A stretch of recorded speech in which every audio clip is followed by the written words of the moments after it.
I'll tell you this, the rest of the world, the day American black people give a shit about soccer, that is the end of all of you.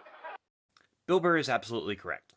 Once black Americans embrace soccer like they currently embrace basketball and football, it's over for the rest of the world. The United States of America will be the world superpower of soccer. However, it has nothing to do with black people being inherently more athletic than other races. In fact, there is literally no evidence to support this theory. And for those of you that don't agree with me, I have a book recommendation for you.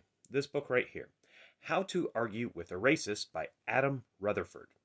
Adam Rutherford is a geneticist, and in this book, he has a chapter that actually discusses race and sport. And it discusses why these theories of certain races having genetic superiority over other races for different types of sports is not really true, and that these are actually just socialized theories that people have come up with based on their own anecdotal observations. But when we actually look closer, this doesn't hold up to scientific standards. It's merely just theories. But he is still correct. But why is he correct? Well, the reason he is correct is this. Black Americans being interested in the sport would show that it has hit the mainstream for American sporting culture. And right now, soccer in America is primarily a suburban middle class white sport and a working class Latino sport. And to get the full mainstream of America, we're going to have to get the urban working class black support, also the average common white American, Asian American, and everyone else on board. Right now, we just don't have that on the scale that we need. So why do the NFL and NBA, why are they disproportionately black? Well, it's probably because culturally, in the inner cities, especially for those working class blacks, sports are seen as a way out of poverty. So there's a high emphasis on working class people to pursue sports as a way to potentially either get into a college or potentially even make it into the professional leagues. This is true for soccer in Brazil, for example. It's true for soccer in most of Europe as well.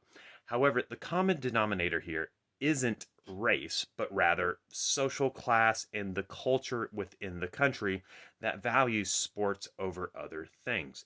To where when you're of middle and upper class, there's a more diversity of interest and pursuits that are often taken up by the majority of the population. So in America, when we apply that to our current racial standards in America, white people tend to be financially better off than blacks because of the history of racism in America. So whites have a more diverse set of interests and pursuits growing up, which means less of them probably take sports as seriously as black Americans. But at the end of the day, the goal should be able to provide these opportunities for all Americans. And that includes sporting and non-sporting endeavors. So how do we get more black Americans playing soccer? Well, number one, it's going to be make soccer more popular, period. It just needs to be more popular. Number two, make it accessible. Now, I don't think pay to play is the main problem. Pay to play, it's an easy out, it's an easy thing to talk about, and most people just say pay to play and they're done with the debate. But how do we actually fix this? Well, the easiest way to fix this is how football and basketball have countered it primarily. School sports. School sports are either free or dirt cheap, and that allows all children the opportunity to play those sports. And right now, everybody knows that high school basketball and high school football are your best route to either college or professional in those sports. In soccer, the opposite is true currently. In fact, high school soccer is often frowned upon and seen as inferior to club soccer. That culture needs to slowly change, and we need to start embracing high school soccer as a legitimate route to go to college or professional.